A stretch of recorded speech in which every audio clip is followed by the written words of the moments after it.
umugambi wo kwiga ubuturo bwera ntabwo twagiye kure y'umucyo w'isabato. Mwumvise yuko no mu byasenyutse harimo n'isabato, ariko kandi turashaka kugera ku kibazo gikomeye cyane abaprotestani benshi badasobanukiwe, cyerekeranye n'itandukano riri hagati y'isabato n'amasabato. Twabanje kwiga rero ubuturo bwera ngo bizatwinjije muri iyo nsanganyamatsiko yerekeranye n'andi masabato avuga mu byanditswe byera, amasabato tuzasanga mu mihango yakorerwaga mu buturo bwera. Wibuke kwezi umunsi w'isabato, iminsi 6 ujya ukora aba ariyo ukoramo imirimo yawe yose, ariko uwa karindwi ni isabato y'Uwiteka Imana yawe, ntukagire umurimo wose uwukoraho. Umucyo w'isabato tubahaye ikaze. Muvandimwe muri Kristo Yesu, twongeye guhurira kuri murongo w'umucyo w'isabato. Nongeye nanone kukuramutsa mu izina ry'Umwami wacu Yesu Kristo. Amen. Tutamenyeranye, nitwa Eric Habyarimana, ngarutse ndi kumwe na mwene data, tumaranye iminsi atuganirira ihame ry'ubuturo bwera, ndetse tukaba tuje mu kiganiro twibwira ko ari icya nyuma kiza gukurotira ibiganiro tumaze iminsi tuganira byerekeranye n'inzira y'Imana iri mu buturo bwera. Ni isomo twasomye muri Zaburi ya 77 murongo wa 13 cyangwa se wa 14 bitewe na Bibiliya ufise, uvuga ngo inzira y'Imana iri mu ihema ryeranda. Amen. Cyangwa se inzira y'Imana iri mu buturo bwera. Amen. Twabonye ibintu bikomeye cyane by'ukuri kw'iki gihe, tubona kurwana kwa Satani uko yarwanije Imana, ariko twarangije tubonye ko Imana ariyo izanesha. Amen. Tubona uburyo Imana Satani yasiribanze ukuri kw'Imana nkuko kwahishuriwe mu buturo bwera, ariko tubona nanone n'Imana ihagurutsa abagabo nyabagabo, niho twasoreje ubushize, bongera gusubizaho ibyo byose. Amen. Tugarutse rero kuganira na mwene data, ariko mbere yuko muha mikoro kugira ngo tuganirire, reka manze musabe n'ubundi nawe abaramutse, hanyuma dusenge tubone gukomeza ikiganiro. Nongeye kubaramutsa mu izina rya Yesu. Amen. Twongere dushimira Imana ko yabanye natwe mu minsi twagumye tuganira iki kiganiro cyo mu ihema ryeranda, kuko twasanze ko ari ukuri kwibagiranye kandi gufise impamvu Satani yatumye kwibagirana, kuko azi ko ari inzira y'umugororotsi ateza guca kugira ngo yongere ahabwe ubugingo budashira. None rero ku izina nitwa Ndikumana Ismael. Hanyuma ndanagushimira ko uwemeye ko tuyaga, kandi Imana ikaba yabaye hafi yacu kuko turagera ku musozo w'ikigisho gikomeye cyane cy'ihema ryeranda. Kandi ndi busabe abantu badukurikiranye ko bosaba agasenga kugira ngo aho tutashoboye gushika mpwe muhera ahabashikane. Amen. Kuko natwe Paulo yavuze ngo turebe ugwijiji dusobanukiwe bike, ariko Imana nizi byinshi kugira ngo ihereye ku byo twavuze ishobore no kudusobanurira, kandi isobanurira batwumviriza ibindi. Imana ibahezagire. Amen. Reka dusenge. Data, turagushimiye nanone kubw'imbabazi zawe nyinshi, izina ryawe rihabwa icyubahiro. Amen. Tugushimiye ko waduhaye amahirwe yo kuganira iby'ingingo ikomeye yerekeranye n'ubuturo bwera. Abakristo benshi bafite Bibiliya ariko ntabwo bayisobanukiwe. Ushimye ko waduhaye ayo mahirwe kugira ngo tuyiganire n'abana bawe, izina ryawe rihabwa icyubahiro. Tuje mu kiganiro gisoza rero gipfundikira ibiganiro twagize, turagusaba kugira ngo utuyobore. Amen. Kandi nkuko ari icyifuzo cya mwene data yuko wowe mwigisha wavuye mu ijuru, wowe ubasha gutahuza umunyabyaha ukuri kwawe, turakwinginga cyane kugira ngo utahuze abana bawe mu byo tutabashije kuvuga. Mwuka wera abibasobanurire. Igihe bazarondora mu byanditswe ngo bamenye ibyo twavuze ko ari ukuri, uzabungura ubwenge bwinshi cyane buto ubwo twabagejejeho, ubasheho guhimbaza urukundo rwawe no kwishimira ijambo ryawe. Amen. Utuyobore rero muri byose, nibyo dusabye mu izina rya Yesu. Amen. Amen. Muvandimwe Ismael, twahereye ahantu hakomeye utwereka iby'ubuturo bwera mu ijuru, kandi utwereka yuko hari waje kurogoya gahunda y'Imana ari we Satani, atangiza urugamba rwo kurwanya ihema ryeranda mu bwambi bwo mu ijuru.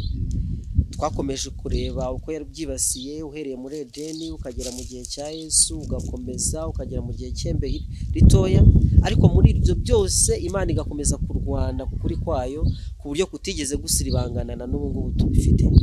Mbese intambara iraza gusoza gute? Ndumva aricyo kibazo tugiye gusorezaho. Ikibazo cy'amatsiko ariko cyiza. Yego. Nibyo iyi ntambara yose ubona satani yakoresheje twarabibonye, agakoresha abanyamadini, agakoresha ingufu za leta, agakoresha iki, nuvuga ngo ni urugamba rwamunaniye mu ijuru, akorerwa ku isi, we arazi ko azopfa kandi arazi ko igihe cyo gupfa kube cyegereje. Ariko aripfuza ko mu Kirundi bavuga ngo abantu benshi bavuga ngo aho gupfa uyu munsi n'upfa ejo.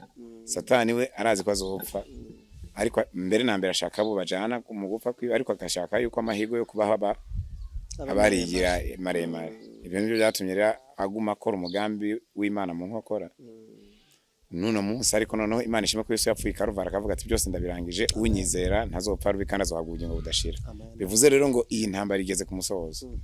Twabonye iyo yatangiriye, tubona ibyo Satani yakoresheje abanyamadini, tubona ibyo ariko arategura abicishije ku papa, tubona nyuma y'1929. Ubu rero uyu munsi uri hejuru tugeze ku kiba cya nyuma kitwereka rero aho urugamba ruhinaniye canke rukomereye, nuko muri iyi minsi ya nyuma ateza kuboneka amatsinda canke imigwi ibiri, abemera gukorera Satani ku mugaragaro n'abakorera Imana ku mugaragaro. Ese utarakomeza hari ikibazo cy'amatsiko ngize, twakomeje kubona ibintu mu mibare, tubona ubuhanuzi bwerekeranye n'igihe, tubona by'imyaka 260 yo gukora ku ihembe ritoya y'ubupapa rizisibanga iby'Imana, tubona yuko bizamara iminsi 2300 ko bukiye bukira, nyuma ubuturo bwera bukabona kwezwa, ariyo myaka 2300 yageze yarangiye mu cyamagana 844. Guhera mu cyamagana 844 hari ikindi gihe cya gihanuzi dufite ku byo tuvuga duti hari ikiri bukurikireho ubu ngubu, bimeze bite ku byerekeranye n'igihe ndetse n'uru rugamba? Imana nta kindi gihe yaduhaye, yavuze ngo ntihakiri ikindi gihe ukundi. Gusa icyo yatanze ibyo tuzorobera ko, nkuko yatanze kubigishwa, yabwiye ati muri umusukoni. Noneho Yesu ahita abajana abigishwa biwe, natwe ngo abiki gihe tugira ibyo tumenya, atujana muri Matayo 24. Aratubwira uko ibintu bizogenda bikurikirana, aravuga intambara, impuhaza intambara, amapfa, kunyeganyega kw'isi, ariko aravuga ati igiheruka ibindi. Muri Matayo 24:14 ngo kandi ubutumwa bwiza bw'ubwami buzovuga ku isi yose kibera ikimenyetso n'icyabona amahanga umuherezo wocuza. Bivuze ngo twebwe nitwe dutindije imperuka, ko twebwe nitwe dutegereza waruzi ko iyaba nka Adamu yashobora kuvuga ari mu mva cyangwa akaba afite ububasha, nibaza ko n'inkoni zidukubita, kuko twebwe nitwe dutumye kijyamye mu mva. Bivuze ngo turamutse dukoze igikorwa cya nyuma cyane cyane cyo gushikana ubutumwa ku isi yose, isi yose ikamenya ukuri n'ikinyoma, nuvuga ngo urubanza ruko rwacibwa guhera mu 1844, ngo imanza zatangiye mu basinziriye zoshika no mu bariho. Bivuze ngo twebwe dutegeza gusembura imperuka. Igihe tubaye ibigware n'ubwoba, Imana izohagurutsa abandi, ariko niba ari twebwe dushobora no kuburungamwe rwa nyuma, kuko nta kindi gihe gihari guhera mu 1844. Noneho wareba ibiriko biraba ku isi bikarenguriza yuko hakeneye kuboneka abagabo nyabagabo, kuko dusomye muri mu byako mu rwa mbere rw'Abikorino igice cya 6 umurongo wa 3, hari amajambo avuga ngo ntimuzi yuko tuzocira abamarayika urubanza. Bivuze ngo baba marayika bo mu ijuru, baba ba daimoni, baba Satani ubwiwe, bakeneye abantu bava mu bwoko bw'abantu, ko twabonye ko Satani yareze iki Imana, kandi arega ashaka ko Satani avuga ko Imana ari inyagitugu irenganya n'ibindi twarabibonye. Bivuze ngo hakeneye abacamanza, kandi Imana ntiyo kwicira urubanza, twarabibonye, hakenera abacamanza. Rero mbere yuko agahamo Imana itegeka ko marika bane bare kuri miyaga, nuko aba bantu b'abacamanza bateza kuba babonetse. Rero bivuze ngo mwambajije ikibazo none biri burangire gute, birangira ari uko abacamanza babonetse, Imana ikabahongerera kuko basenze berekeje Imana n'imitima yabo yose. Noneho ubwo nukuvuga ngo nkuko Imana yarekuye Yobu ngo ageragezwe na Satani, niko noneho Imana ishongera kuvuga ati abagabo nababonye, ko yaravuze ati ntimugire mu byahishwe igice cy'indwi, yabwiye amarika bane bafashe imiyaga ntimugire icyo mukora ntarashobora kubona abagura n'ubimana nzima. Noneho rero nukuvuga ngo baramutse babonetse, rero ashobora kuba wewe jewe cyangwa abandi, twe tubuzemo abandi baraboneka. Rero wambajije ikibazo gikomeye kandi cyiza ngo biri burangire gute, nuko abantu b'Imana bateza kuboneka, abandi Imana yarondera muri Adamu akaja mu cyaha, bari rero nibo bagomba guca baca urubanza. None ko bitashobotse, urungamo rwa nyuma ngo babandi batoya barame imyaka mike bameze kwa kundi bashigingiye, ariko Imana yifuza kubaha umutima musha, kugira ngo noneho aba bantu bari baca urubanza bemere ko Imana ari igororoka. Satani nawe ko yagumutse akwiye gucibwa urubanza, kandi nibo bahabwa kuruca. Kubw'ibyo rero nicyo gituma satani ngo ahera mu kwinginga iyo kwinginga byanse akoresha imbaraga buri rero yiteguye gukoresha imbaraga aciye mu mashengero rya shengero rutura twabonye rigeranye n'umugore wa Babuloni hanyuma akifashisha n'imbaraga za leta kugira ngo ibyananiranye kuja mu ngiro bijemo ariko ngo Imana izamaze gutora abantu bayo nabo kugira ngo barwanire ukuri ngo rero nigo rugamba rwa nyuma rero ruheruka nibaza ko ari cyo kibazo mwambajije kuko hategeza kuboneka abacamanza kandi atari abamarayika ahubwo bari mu bantu nicyo Paulo yanditse rero ngo ntimuzi yuko tuzogira gute tuzocira abamarayika imanza nagashema kadasanzwe rero gucira abamarayika iki urubanza none wowe urebeye mu mboni zawe ukurikije uko ubona ibintu n'ubuhanuzi bwavuze maze kutwibutsa Matayo 24:14 yuko ubutumwa bwiza bw'ubwami buzigishwa amahanga yose maze imperuka ihereko ize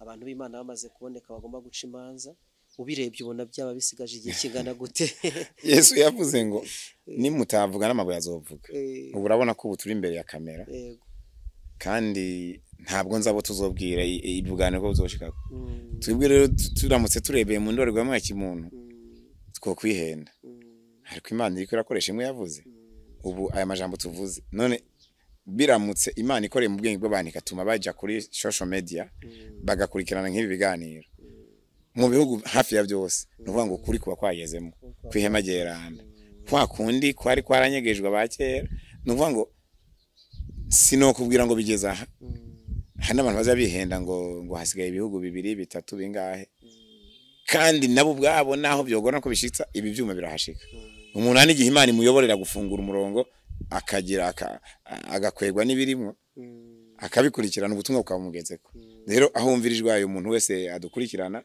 yadukurikiranye ahumvirijwe ayo ntakomanaza umutima yakira ukuri nawe ashobora gukurikirana akisomera akamenya ati ibintu kuri n'abatari mu idini canke batasenze amateka arabibereka ubwo rero twe turiko turagera ku musozo ntabwo no kubwira rero ngo hasigaye ikingane gucyo nko babimbaje kare ahubwo igihe cyacu kirakuze kirarangiye uri kurarera n'amaso ya kimuntu ariko kandi twirinde gushikuza kuko ikintu kiza kugera saa 8 ukava ngo kigera saa 6 ububeshi ni mpaka saa 8 zigere ibyo rero twe ko tutazi igihe icyacu no kwitegura umunsi wacu nuko Yobu yageragejwe aganesha bikarangira nesheje ngo n'abantu niko bazogeragezwa rero nisi n'umubiri mbere na satani aciriye mu mareta aciriye mu banyamadini ngo ariko bizorangira banesheje maze Yesu Kristo avuga ati nimuza budatateguriye ubwamuhereka kurema kw'isi Yesu ashimwe hari amagambo adusomeye mu byashuwe gice cya 12 wadusomeye imirongo 2 wa 6 ndetse no wa 17 na amagambo atwereka urugamba ruri hagati y'umugore n'ikiyoka cyangwa se itorero na satani ngira ngo abantu b'Imana tubana ku mucyo w'isabato dusobanukiwe izo mvugo za gihanuzi umugore bisobanuye itorero kandi ikiyoka gisobanuye satani umurongo wa 6 wadusomeye ngo uwo mugore ahungira mu butayu aho ufite abantu aho afite ahantu yateguriwe n'Imana kugira ngo bamugabuririye yo kumara iminsi 1260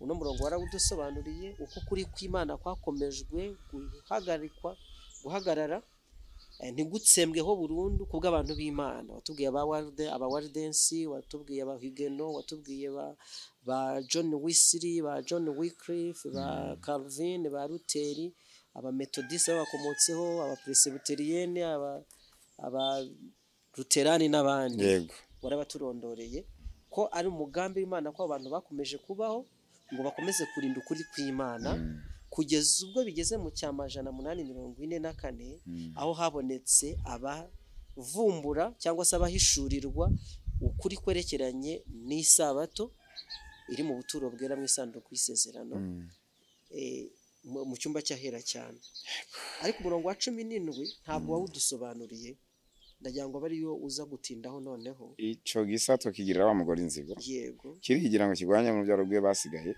bitondere byagezwe n'Imana kandi bafite ibishingira Yesu y'intare urumva ko amategeko y'Imana amaze kuboneka harimo n'ibyo guhamya kwa Yesu nyine gushingira Yesu intahe yenda ushobora kuza kubidusobanurira ibyo guhamya kwa Yesu mushobora kudusobanurira mu bya Yohana 19 umurongo wa 10 mu kinyarwanda niho bisobanutse neza hadusomera 19 umurongo wa 10 urambwira ngo igice cya 19 umurongo wa 10 nikubita hasi imbere y'ibirenge bye kumuramya ariko arambwira ati reka ndimbata mugenzi wawe kandi mugenzi wa bene so afite guhamya kwa Yesu Imana abe ariyo usenga kuko guhamya kwa Yesu ari umwuka w'ubuhanuzi. Amen. Hano mu Kirundi ntago bavuze ngo ko gushingira nta Yesu babavugishwa na mpwemu ariko hari abasobanuye neza mu Kinyarwanda ngo ni mpwemu w'ubuhanuzi. None hari mu murongo batubwiye ngo igice cya 12 igice cya 12 murongo wa 17 nuko Satani agiye kurwanya bake bitondera ibyagizwe n'Imana rw'umugore bitondera byagizwe n'Imana y'amategeko 10 y'Imana kandi bafite ibishingira Yesu intahe. Tubonye rero ko guhamya kwa Yesu ariyo mpwemu ubuhanuzi. Nta rindi shingiro rifite mpwemu ubuhanuzi turese Adventiste umunsi w'indwi.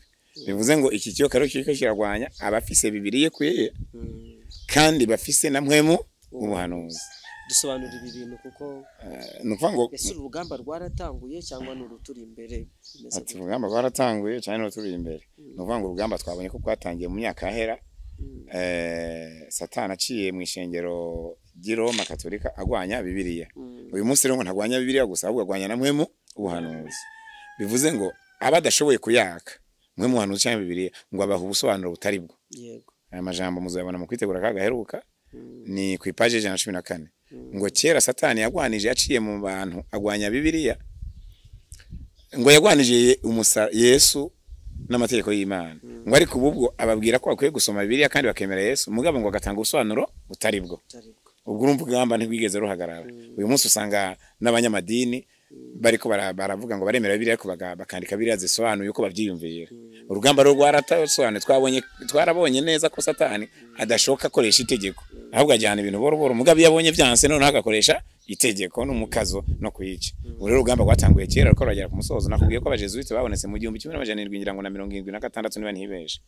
Kandi umugambi yari wagendereye kwari kwinjira mu mashengero mbere na mbere bucece kugira ngo nk'umuntu akaza akaba yarize amashuri menshi nko muri Katolika noneho bakamurungika kuri systeme yabo akaza nko mu Adventiste cyangwa bapora kihana muri bo ukabona n'umuntu w'umwizera noneho akazana akagorana mu nama y'abaje nama mu biki akazana ibintu bitari byiza hanyuma akagenda agabanya ibintu ku nyungu z'uwamutumye. Rero urugamba rugeze kure ahubwo hasigaye gushirwa mu ngiro imbaraga kugira ngo noneho batseratsize canke barangize uriya murimo. Kubw'ibyo rero tugarutse mu iki gice wavuze cya 12 twabonye ko amajambo tutosozera atwereka neza ngo umurongo wa 13 kandi cya gisato kibonye yuko kikororewe ku isi gihiga wa mugore yabyaye umuhungu. Vuga ngo kihiga abemera ukuri ari we Yesu yavukiyemo. Umugore ahabwa amababa 2 y'inkuku manini kugira ngo agaburirwe mu bugaragwa ahantu hiwe ahagaburirwa igihe n'ibihe n'igice cy'igihe. Ico kiyoka gisendanisha amazi nk'uruzi avuye mu kanwa kacu inyuma y'uwo mugore kugira ngo gitwaze uruzi. Isi tabara uwo mugore. Naya majambo narondera yuko mu gihe rero iryo shengero mu gihe cy'umwijima Katolika ryahama abantu b'Imana baba Protestant twabonye bahungiye muri Leta Zunze Ubumwe za Amerika. Iki kintu kirakomeye cyane kuko urugamba nago rushingiye kuko ngo isi tabara uyu mugore nta na hamwe muri biri hazokwereka ko uyu mugore yavuye muri Amerika. Naco gituma rero ishengero rije kuboneka ry'Abadventiste umunsi w'indwi ngo rikwize za nyigisho byabonekeye muri Amerika n'ikicaro cyaje kuva riboneka gushika umunsi niho kiri. Ntigigeze abandi barimutse dufate nk'abatampera bavukiye mu Budage baje gusoma ubutumwa basanga ko ikicaro cyakagombye kuba muri Amerika baraterura ikicaro cyabakijana muri Amerika abandi basigara mu Budage. Bivuze ngo ubuhanuzi butwereka ko uyu mugore yahungiye muri Leta Zunze Ubumwe za Amerika ni n'abagize ikicaro bigaca bitujana mu gitabo cya Esther kubiza ubuhanuzi neza. Iki gitabo bagihwanya n'ubuhanuzi bwo mu gitabo cyande cya Esther ko uriya Mordekai nawe yari ku kirimba cy'ubwami agereranya ishengero ry'amasigara naryo riri ku kirimba cy'ubwami. Mu gihe rero agahamo kagiye guturubikwa nuvuga ngo naco gituma ubuhanuzi buvuga ko agahamo gategetswe na Roma canke Vatican Vatican tegeza gukorana na Leta Zunze Ubumwe za Amerika kugira ngo bahige uyu mugore ko afite ikicaro muri Amerika. Rero niho abantu baza bihendera ugasanga bamwe bakubwira ngo ubuhanuzi bwashikiye mu Rwanda bwashikiye muri Kongo bwashikiye mu Burundi habanamba nivyo uyu mugore ashobora kwitoraguza ariko ubuhanuzi nyezina aho Mordekai yicaye niho kuko Mordekai yari ku kirimba cy'ibwami abantu bagapfukamira Hamani mugabo Mordekai akanka gupfukama. Rero ngo ingingo yaje gufatwa ku isi yose mu bihugu byari bihari irondera abayuda ni nako ngo ingingo iteza gufatwa ivuye i Roma bagakwiragiza inzandiko nk'uko usanga abaperezida baje Vatican bagahabwa inzandiko z'amategeko agiye kuzogenderako mugabo zigakwirakwizwa ku isi yose ariko Hamani agira umujinya ati sinshobora kurindira ziriya tariki nuko ntegerezwa kubanza kwica Mordekai ku kirimba cy'ibwami kuko sinorindira ayo matariki ngo niko leta z'ubumwe za Amerika ku matwara zo zikoze korekerana na Vatican zizavuga ziti twebwe ntitworindira ari amatariki yo guhagarika abantu bose nuko duhera muri leta z'ubumwe za Amerika kandi ubuhanuzi ukemeza yuko agahamo nyezina noneho gukoresha ingufu gategeza gutangwa ko gusaba abantu kuruhuka dimanche ku nguvu kugira ngo noneho ubuhanuzi busozwe bongere noneho bagwanye ihema ku mugaragaro nkuko babikoze muri kahise ngo ariko ubwo Imana izogaruka kwicira urubanza nabyo bitegeza guhera hehe muri leta z'ubumwe za Amerika nkuko byari ku kirimba ngo Mordekai ari bupfe ariko bikarangira Hamani ari wapfuye bivuze ngo ubutware Hamani yari afite muhita buhabwa Mordekai bivuze ngo n'ubutware Satani yahaye abategetsi bo kwisi uzabwiye gukiba ishengero ry'amasigarira bahagarariye ukuri nkuko byagenze ego bivuze rero ngo Mordekai yarafite icyo ashura mu bahanuzi ko ari ku kirimba cy'ubwami nacyo gituma mubona ishengero rya Adventiste ibyakozwe byose ritigeze riteruriye ikibanza ngo rive muri leta z'ubumwe za Amerika kandi rikaba rigwanya kuvuga ngo amategeko y'ibihugu cyangwa amakungu azosaba Amerika ati rero wewe niwe nyambere uteza gutanga karorero nacyo gituma abantu tuzubwira ngo agahamo kazo ko gusenga dimanche kazotangira muri leta z'ubumwe za Amerika nko tubisoma mu ntambara ihambaye gace gakwira isi yose nta kindi kintu rero kizotuma gaheriyo ku buryo bugaragara noneho itegeko ryo kuruka ku munsi umwe rigatangirwa kugira ngo no Satani abone kumenga yarabiteguye byose avuga ati bose ndagira gute mugabo Imana bazoboneka haba muri Amerika haba mu bihugu byose nuvuga ngo abimana bateza kuboneka rero kugira ngo noneho ngo Satani yize ko agiye kugera ku ntsinzi ahubwo azobageze ku rupfu rwiwe murakoze ngira ngo ikintu uri kuvuga kirakomeye kandi gihuje n'ubutumwa bwa Marika wa gatatu urangurura ati umuntu naramya nyamaswa n'igishushanyo cyayo agashyirwaho ikimenyetso cyayo mu ruhanga cyangwa ku kiganza niwe uzagerwaho n'umujinya w'Imana maze Marika agasoza atanga amagambo avuga ngo aho niho kwihangana kwabera kuri guserukira bitondera byagezwe n'Imana amategeko y'Imana bakagira kwizera nko kwa Yesu cyumvikane ko hari akarengane kenda kugera ku bana b'Imana kadasanzwe kuko bikomeza ku mategeko y'Imana none urabwira iki abantu ko ibintu birakomeye kandi ni ikibazo cy'urupfu cyangwa ubugingo tuba turi kuvugaho urabwira iki abantu b'Imana ejo mu byigisho bushize wadusomeye isomo ryo muri Yohana igice cya 10 ndumva ari umurongo wa 16 niba nibuka neza uvuga uti hari n'izindi ntama abantu b'Imana bakunda Imana ariko batari mu rugo numva warabivuze uti Imana ifite urugo rumwe nubwo hari izindi ntama zaragiye ahandi hatari mu rugo ariko ngo zikwiye kumva ijwi ry'Imana zikaza zikumva ijwi ry'umwungeri urabwira iki izi ntama ziri ahandi zivuga biti ibintu abadivanise bavuga nitubona bisohoye tuzasohoka nitubona agahamo n'akarengane mu kinyarwanda nitubona akarengane gatangiye barenganirizwa isabato noneho natwe tuzifatanya nabo nicyo babwira uhuje n'isomo rivugwa mu Baheburayo igice cya 4 tuvuga ngo uyu munsi niwumva ijwi ryawe ntiwe nangira umutima uyu munsi niwumva ijwi ryawe ntukomanaza umutima nko mwabigira ubwo no kuvuga ngo ukuri kw'Imana ni ukuri yego hanyuma rero icyo mbwira bene data nuko ejo h'umuntu hatabaho yego ushobora kuvuga ngo nzihana ejo bikarangira urarupfuye yego hari benshi byagiye bishikira ubwo rero icyo mpanura bene wacu natwebwe turi hano imbere ya ekara nuko buri wese yisuzuma uyu munsi tugasaba Imana imbabazi tukitatura na bagenzi bacu buri wese akasaba ubushobozi bw'Imana ngo imufashe yego naho ubundi wagarutse ku byashyuwe hano 14 umurongo w'9 ariko wari guhera ku byashyuwe 14 umurongo w'7 kuko hategereza ubutumwa bwo gusubiza aho mugeranda n'ubundi mu byashyuwe hano 14 umurongo w'7 ngo mubahe Imana mugire gute muhimbaze kuko igihe cy'amateka yawe gishitse musengere mu ijuru n'isi n'ikiyaga n'amasoko y'amazi bivuze ngo ubutumwa bukomeye buri mu murongo wa 7 canke w'7 kubaha Imana no kuyihimbaza tukamenya ko ariyo muremye ko ariyo igenga byose twabonye ko Satani bashaka kuyerekana ko ari ukomeye rero abubaha Imana bateza kubanza kumenya ko ariyo Mana muremye rero n'amategeko yayo hitazamo kuko iyo umenye ko ari umuremye uhita winjira no muntu wirema twaratangiriye ko mu minsi yaheze tubona ko ariyo yaremye tubona ko umuntu wirema Imana itapfuye kurema ku buryo buyitunguye icyigisho cyacu aho tugisoreza twabonye ko intsinzi ari iya Kristo.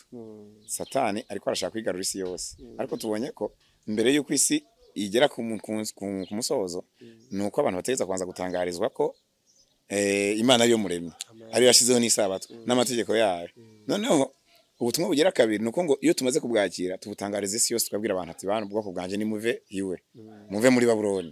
Nibwo butumwa bw'umwaka wa kabiri ubundi, kuko hari abemeye Satani n'abemeye Kristo. Abemeye Kristo rero bakwiye kubutangariza isi yose. Noneho rero agaca haza ubutumwa bw'umwaka wa gatatu, uvuga ngo umuntu niyahirahira. Nuvuga ngo Satani ubundi mu byashyo 13:15 avuga ngo kigera ko bose aboroshe n'abahambaye bidegemye n'abagura no kwatagira wemera ngo icyagura cyangwa cyashobora adafite ikimenyetso cy'igikoko.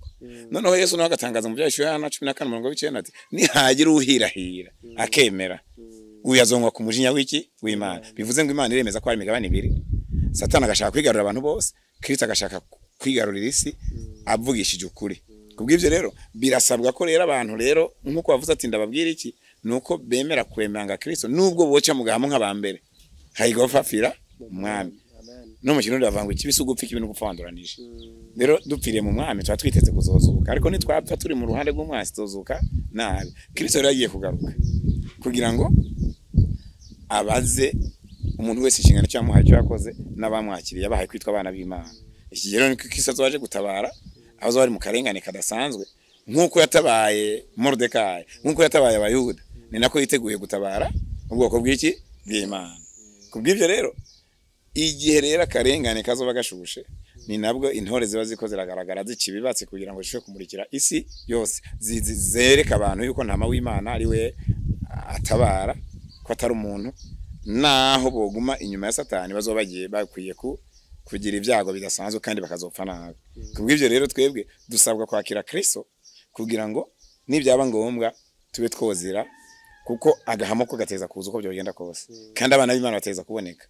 Rero nipfuriza wowe nyumviriza nawe ko nipfuriza kugira ngo se turaga ubwami, nitwaraga ubwami tuze tubane na Kristo mugambira ndagwa mwijuru muri ya myaka 1000, kugira ngo noneho urubanza nyezina Imana ifata amadosiye iyahereze abanesheje cya gikoko n'igishushanyo cyacu. Noneho basuzume bati mbega, kuko ibiriko birandikwa mu bitabo ni dosiye, kuko Imana ntigigiturire ntinabesha, yandika ikintu cyose ko cyagenze. Aya madosiye rero Yesu amaze kuyaringaniza kuri abandi bazoba bahagarara kuri azoyabahereza, nimwakire musuzume.